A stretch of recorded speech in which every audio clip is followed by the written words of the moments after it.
बिस्मिल्लाहिर्रहमानिर्रहीम अस्सलाम वालेकुम नाज़रीन, मैं हूं कंबर ज़ेदी डिजिटल मीडिया आप मेरा देख रहे हैं। जो अहम खबरें आप लोगों के साथ शेयर करनी है और उन पर तज्ज़िया देना है, उसमें सबसे पहली खबर ये है कि इमरान खान साहब army chief general Asim Munir साहब को एक ख़त लिखने जा रहे हैं। वो ख़त में क्या कुछ होगा, क्यों एड्रेस किया जा रहा है ये जनरल आसिम मुनीर को ख़त, और इमरान खान साहब का आर्मी चीफ के ख़िलाफ़ इतनी बड़ी स्टेटमेंट देने के बाद ये ख़त लिखना, इस पर क्या नैरेटिव बनाएगी पीटीआई, ये हम आज डिस्कस करेंगे इसमें। इसके साथ बड़ी इंपॉर्टेंट खबर है, जो माल गनीमत लूटा गया था, यानी जो सीट्स पीटीआई की बनती थी वो दी गई थी दीगर सियासी जमातों को, 77 सीट्स बनती थी, वो आज छीन ली गई हैं। वो छीन किस लिए गई हैं? सुप्रीम कोर्ट का ऑर्डर आया था। अब क्या सिचुएशन बन रही है नेशनल असम्बली में, और क्या अब उस तरह से अक्सरियत रही है? क्या वो जो कानून साजी है किसी भी हवाले से वो आसान होगी या नहीं, तो वो भी आज डिस्कस करेंगे। तीसरी चीज़, इमरान खान साहब ने 60 दिन का अल्टीमेटम दिया है, और वो अल्टीमेटम किस हवाले से है ये भी आपको आज हम व्लॉग में बताएंगे। सुप्रीम कोर्ट के आगे मौजूद हैं, बैठे हुए हैं, हम चाय पिए अभी, सोहेल रशीद साहब हमारे साथ मौजूद हैं। सोहेल साहब, बहुत शुक्रिया आपका। जो दो तीन खबरें हैं उसमें सबसे पहली खबर मैं आपसे एक शेयर कर लूँ। वो शहबाज शरीफ ने पार्टी सदारत छोड़ दी है, दे दिए नवाज़ शरीफ को मामला कि आप संभालें।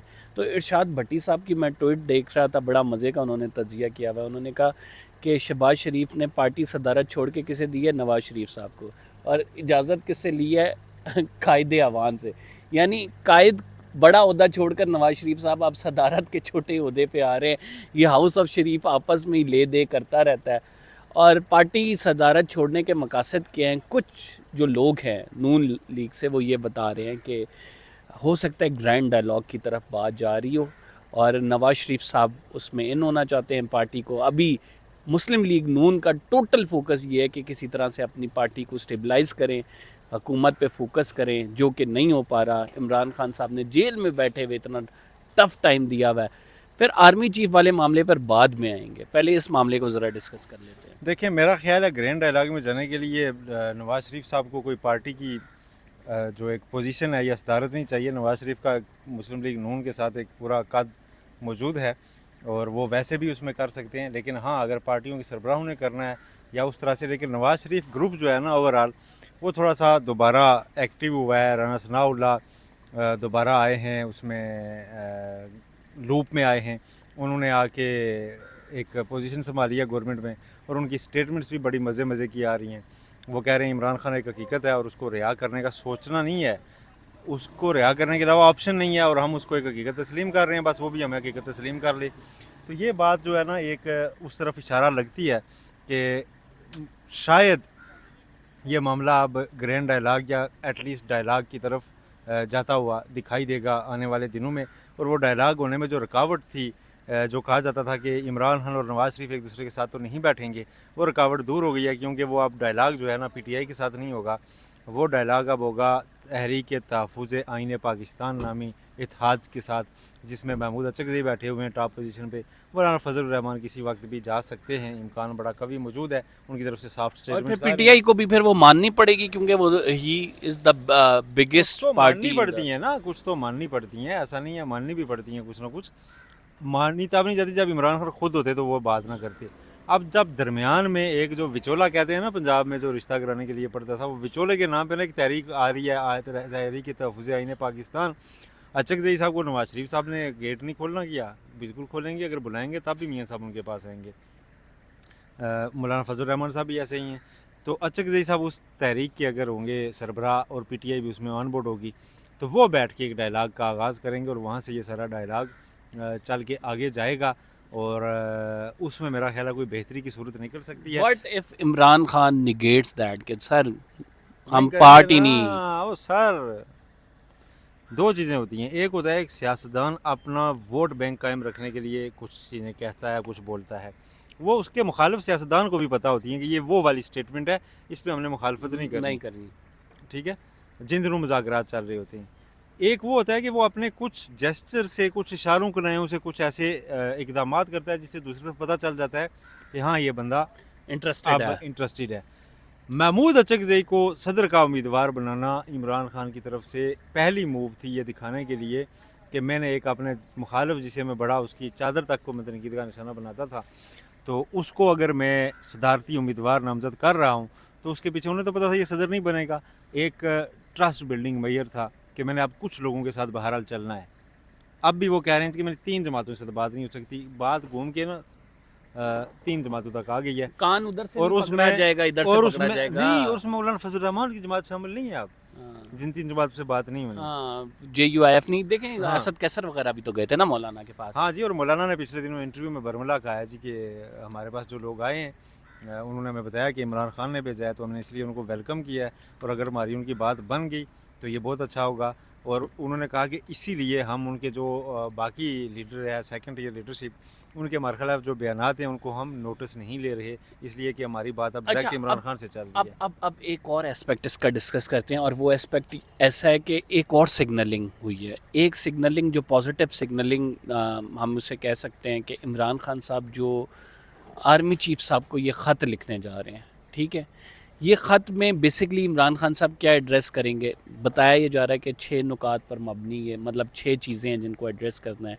एक तो ये है कि वो पॉलिटिकल सिचुएशन कैसी होगी, एक तो ये है कि फिर जून जुलाई में टैक्सों पे ज़्यादा अगर हुकूमत का फोकस हुआ, फिर बैरून उससे ममालिक से फ़ंड नहीं आएंगे तो हुकूमत कैसे चलेगी, ओवरऑल मुल्क की सूरत हाल और उनका जो हासिल करदा मैंडेट है, ये सारी चीज़ें वो ख़त में लिखेंगे कि देखें जी यहाँ पे ज़्यादती हुई है ये कि।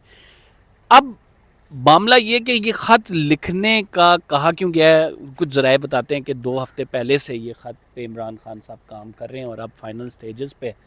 तो आप क्या समझते हैं कि ये ख़त किस तरफ को लेके जा रहा है मामला? देखें, अगर तो ये ख़त लिखा जाता है और इस ख़त को पब्लिक किया जाता है और इस ख़त में इल्ज़ाम तराशियाँ होती हैं तो ये मामलात को ख़राब करने वाला ख़त होगा। मेरा ख्याल है इस वक्त इमरान खान को ख़त नहीं लिखना चाहिए, ये वाला ख़त नहीं लिखना चाहिए। पहले उन्होंने चीफ जस्टिस को ख़त लिखा था, वो भी ख़त नहीं बनता था, पटिशन बनती थी। और आर्मी में अगर आपने कोई बात करनी होती है या आपको अगर कोई शिकायत किसी उनके अफसर से मुतल्लिक पैदा है तो उसका भी तरीक़ाकार होता है कि आप आर्मी में एक कंप्लेंट भेजते हैं। ये नहीं होता कि आप आर्मी चीफ को ख़त लिखेंगे और वो ख़त उन तक पहुँचे ना पहुँचे, मीडिया पे चला होगा, सोशल मीडिया पे चला होगा और उसमें आपने सारे इल्ज़ामात लगाए होंगे और हो रहा होगा जी। नहीं, हो सकता है कि इसमें इल्ज़ामात से बढ़कर भी कोई कमर बात साहब की एक जाए। बात समझे ना, बढ़ के क्या बात की जाए। एक इदारा है, वो किसी मूव के पीछे है या नहीं, ये बहस तो मौजूद रहती है। हाँ। पाकिस्तान में लोग कहते रहते हैं इस्टेब्लिशमेंट है, ये है, वो है। पॉइंट आउट करके आप कहें जी कि नहीं ये आर्मी चीफ है और इसी ख़त लिख के कहें, वो ब्लेम ज़्यादा होगा। मैं आपको बताऊं, वो किसी भी दावत से ज़्यादा उसको वहाँ पर एक ब्लेम की सूरत में लिया जाएगा जी कि आप हमें ब्लेम कर रहे हैं और आप हमें मलैन कर रहे हैं, ठीक है।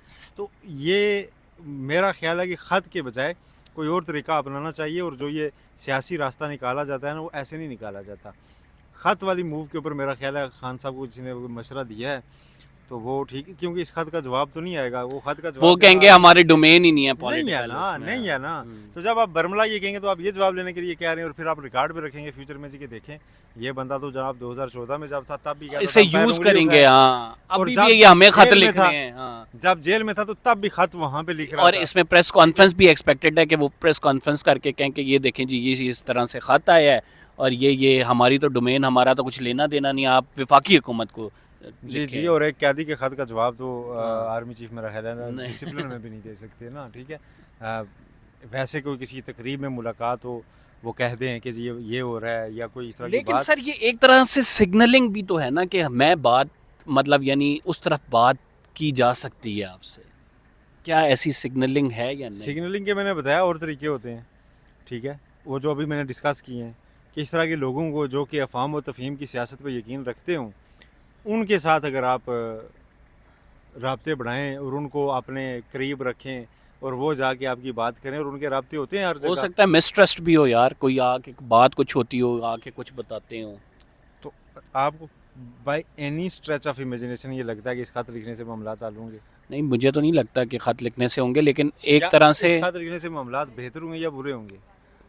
देखिए वो डिपेंड करता है कंटेंट ऑफ द लेटर पे, कि जो उसका कंटेंट होगा उसमें लैंग्वेज क्या यूज़ की हुई है, किस तरह से उनको एड्रेस किया हुआ है, उसमें चाह क्या रहे हैं, रिकन्सिलिएशन चाह रहे हैं, रिटेलिएशन चाह रहे हैं, वो ख़त की लैंग्वेज पर डिपेंड करेगा। देखिए मेरा ख्याल है एक चीज़ है कि वो शायद वो सिर्फ कवर के लिए क्यों ना हो, जब भी डायलॉग होगा वो पार्लियामेंट से और सियासी कुव्वतों की जानिब से होगा और उसमें बैठेंगे, उसमें आप जो है ना अपने प्रपोजल्स बना सकते हैं, उसमें लोगों से आप मिल सकते हैं।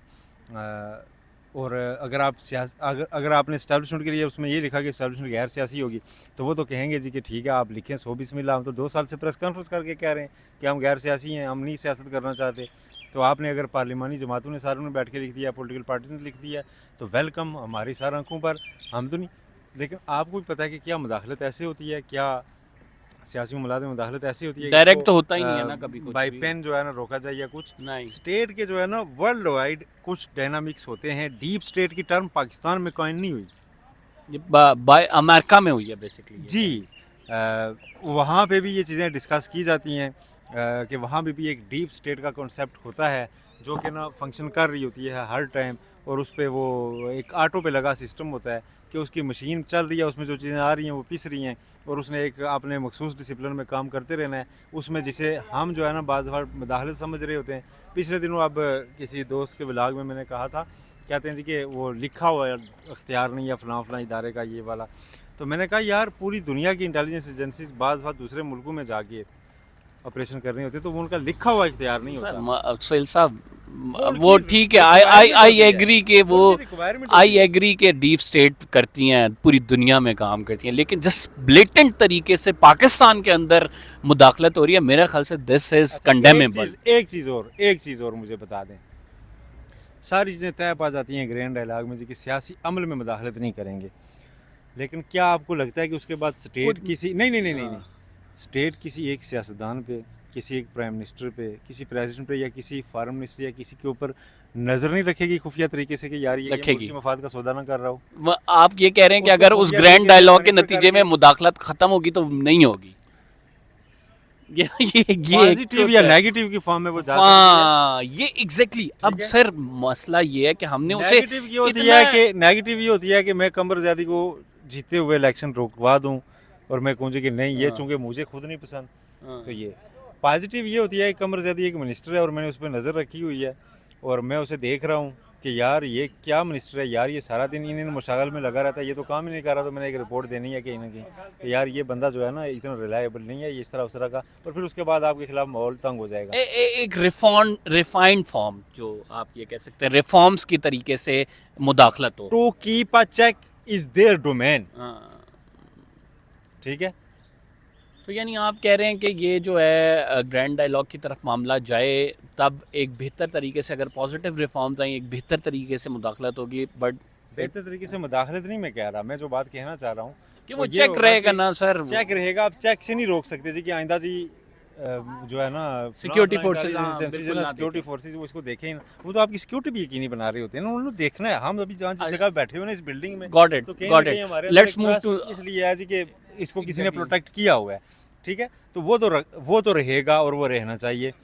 रुकना किसे है कि सियासी अमल में आप बीच में हाइल ना हो, हायल ना हो। हुकूमत अगर किसी की आ गई है तो उसको बिला वजह चलता ना किया जाए, काम करने दिया और जाए, अगर किसी को वोट दिए हैं तो वो भी प्राइम करे। मिनिस्टर को काम करने दिया हाँ, जाए। और पूरे इख्तियारात जो है ना वो उनके 75 वाज़ेह साल होने में कोई चाहिए। प्राइम मिनिस्टर नहीं है जिसने अपनी और टर्म पूरी हाँ, की। एक चीज़ और भी है, अगर लगता है किसी जगह पे किसी इदारे में ये ट्रस्ट है का इशू है कि जी बाज़ मामला हमारी सिक्योरिटी स्टेट है, चूँकि ऐसे मसाइल हैं कि हमारी 3 बॉर्डर्स एक्टिव हैं, कि वहाँ पर हमें बाज़ आपकी परमिशन वगैरह लेने में टाइम निकल जाता है, तो हमने ये काम खुद करने होते हैं, इसलिए हमें ये इख्तियारात दे दें, फलां शोबे इख्तियार डायरेक्ट हमें दे दें, तो फिर आईनी तरमीम से उन्हें दे दें, फिर तो गैर आईनी नहीं हो जाएगा ना। मैं समझ गया हूँ, आप उसके लिए आईनी तरमीम लिए। खैर हम इस पे जंप नहीं करते कि क्या उसमें डिस्कस होगा, वो जब होगा तो हम आपके सामने तज्जिया कर देंगे। जो ख़बर इम्पोर्टेंट है वो ये है कि वो जो माल गनीमत लूटा था सियासी जमातों ने, तहरीक इंसाफ का वो बनता था 77 सीट्स थोड़ी नहीं होती जिन पर अब वापस का नोटिफिकेशन हुआ है, जिसमें से तकरीबन 13 से 14 सीट्स वो PMLN की बताई जा रही हैं, एक अक़लियत की है, 13 जो है उसमें ख़वातीन की हैं, फिर 6 पीपल्स पार्टी की बताई जा रही हैं, 3 JUIF की बताई जा रही हैं। तो ये तमाम नशस्तें बनती थी बेसिकली PTI की, और PTI से छीन कर उन लोगों को दी थी, तो वो सादा अक्सरियत में आ गए थे। अब वो अक्सरियत हो गई है वापस, अब इतने आसान मामलात नहीं होंगे। उसकी वजूहत ये हैं कि इमरान खान साहब की जानिब से भी जो अल्टीमेटम दिया गया है वो क्या है कि आप अपनी मर्ज़ी से अब कानून साजी नहीं कर सकेंगे। उस अब PTI भी, अगर ये सीट्स मिल जाती हैं PTI को, तो PTI भी एक बड़ी जमात के तौर पर, जिस तरह की आप जितनी सीटें इससे ज़्यादा सीटों के साथ आएगी तो वो ताकतवर मजीद होगी। तो ये मामलात सुहेल साहब बड़े रिवर्स कर दिए हैं सुप्रीम कोर्ट ऑफ पाकिस्तान में, और पीटीआई के हक में भरपूर तरीके से जा रहे हैं। जी बिल्कुल, ये पीटीआई के हक़ में जा रहे हैं। पीटीआई के हक़ में 2-3 चीज़ें की हैं। एक आईएमएफ की रिपोर्ट जिसमें तज़किरा आ गया जी कि उनके पास मैंडेट ज़्यादा है, इसलिए सियासी इस्तेहकाम नहीं आ रहा और वो हुकूमत में नहीं है। और दूसरा, ये जो मखसूस नशिस्तें जो उनको नहीं मिली थी लेकिन उनकी जगह दूसरी जमातों को मिल गई थी, वो वापस होने से जो दो तिहाई अक्सरियत का ख्वाब था वो चकनाचूर हो चुका है, वो खटाई में पड़ चुका है। जो बड़ी कुछ आइनी तरमीम एक्सपेक्ट की जा रही थी और पीटीआई जिनको फ़ियर कर रही थी, वो फ़िलहाल रुकती हुई दिखाई दे रही हैं एज़ ऑफ़ नाउ कि उनके ऊपर मज़ीद काम आगे नहीं चलेगा, क्योंकि सेनेट के इलेक्शन भी ज़रा उस पर डिपेंड कर रहे थे, उसमें भी तादाद क्या बनती है। फिर ये सारी मखसूस नशिस्तें कौमी और सूबाई असम्बली में डाल के तो काफ़ी सारा सिलसिला कानून साजी का हमवार हो चुका हुआ था, बिलखुसूस कौमी असम्बली में। तो वो रुक गया है और उसकी तामील तो करनी थी इलेक्शन कमीशन ने। लोग कह रहे थे इलेक्शन कमीशन ने इनकार कर दिया, इलेक्शन कमीशन ऐसा नहीं कर सकता। उसने कोर्ट का आर्डर है उसको इम्प्लीमेंट करना था और वो कर दिया है, उनको रोक दिया गया है। अब वो रुकन असम्बली नहीं है जिनको इजाफी नशिस्तें बांटी गई थी और कट टू साइज़ थोड़ा सा हो गया है और कुछ चीज़ें पीटीआई के लिए ज़रूर इसमें से तो वो 60 दिन का अल्टीमेटम क्यों दिया गया है? जल्दी क्विकली बता दें, क्लोज करें इसे। किस मामले में? इमरान खान साहब कहते हैं 60 दिन है शहबाज शरीफ, उसके बाद तुम्हारी जो बुनियादें हैं वो हिलना शुरू हो जाएंगी। वो मेरा ख्याल से वो भी एक्सपेक्ट कर रहे हैं कि वो जून जुलाई में जब बजट आएगा, आईएमएफ के नए रेट्स आएंगे, लोग एहतजाज करेंगे, तो हो सकता है कि कोई ना कोई। इमरान खान समेत पीटीआई के कुछ वज़रा भी, कुछ अरकान पार्लियामेंट भी इस मामले में बड़े डटे हुए हैं। उन्हें लगता है कि ये गवर्नमेंट 3 से 4 महीने की है और उसके बाद ये नहीं चल सकेगी। उनको क्या तसल्ली है, कैसे है, वहम है, क्या है, ये मुझे नहीं समझ आ रहा। क्योंकि जब तक पाकिस्तान पीपल्स पार्टी साथ खड़ी है, एमक्यूएम साथ खड़ी है, इस गवर्नमेंट को कोई मसला नहीं है। हाँ, ये ज़रूर है कि एक भी निकली तो मामलात खिसकने शुरू हो जब जाएंगे। तक कोई और लोग साथ खड़े हैं तब तक मसला नहीं है, जब वो हिले तो एमक्यूएम भी इधर हो जाएगी, लेकिन फिर किसको पीपल्स देंगे पार्टी आप? भी फिर इधर हो किसको जाएगी। देंगे? पीटीआई ने पीपल्स पार्टी और एमक्यूएम के साथ वो हुकूमत बनानी नहीं है, तो नए इलेक्शन अभी करीब होने नहीं है। ग्रैंड डायलॉग जो है मेरे ख्याल से ये 1 साल तक एक जो है ये ना हो सकता है कि जो मैं आपके व्लॉग में बार बार कहता रहा कि आज़ाद कश्मीर जैसी गवर्नमेंट ना यहाँ पे आ जाए, इसका कोई वली वारिस नहीं होता कि कोई ये नहीं कहता कि मेरी पार्टी की हुकूमत है। हाँ। मिक्स ही और सारी पार्टियाँ ये भी नहीं कहती कि हमारी हुकूमत नहीं है, तो मिक्स ही हो जाती है। लेकिन उसके फिर नतीजे अच्छे नहीं निकलते। कश्मीर में अब जो इस वक्त हो रहा है वो अफसोसनाक है और उससे ज़्यादा अफसोसनाक ये है कि वहाँ पे जो हुकूमत थी उसने इस पब्लिक की ओनरशिप नहीं ली थी। ये पब्लिक पिछले 1 साल से कह रही थी कि हमसे ये बैठ के बात कर लो, सिर्फ बात तब लेकिन अब जो है खाते की आज और जो बिजली की थी। वो आपकी बात बिल्कुल दुरुस्त है, लेकिन आज सब्सिडी दे के मामला नहीं, ये मामला हल नहीं हुआ ना, देखें, मामला हल नहीं स्लो हुआ। डाउन कर मामला दिया ना यार। मामला स्लो डाउन नहीं हुआ। इस वक्त मैं आपके साथ व्लॉग करते हुए जो चीज़ें, जो अपडेट्स मेरे पास आ रही हैं, वो देखने के बाद मैं ये बात कहने पर मजबूर हुआ हूँ कि उसे मामला हल नहीं हुआ। चलें, अल्लाह अल्लाह बेहतर करे उस मामले को। हम उस पर डिस्कस करेंगे फिर, क्योंकि अभी तो व्लॉग का टाइम 18 मिनट हो गए हैं, काफ़ी ज़्यादा आप लोगों ने हमें सुन लिया है। अगर आप तज्ज़िये चाहते हैं, ख़बरें चाहते हैं, तो चैनल को सब्सक्राइब ज़रूर करें। कंबर ज़दी को इजाज़त दीजिए, अल्लाह ने के बाद।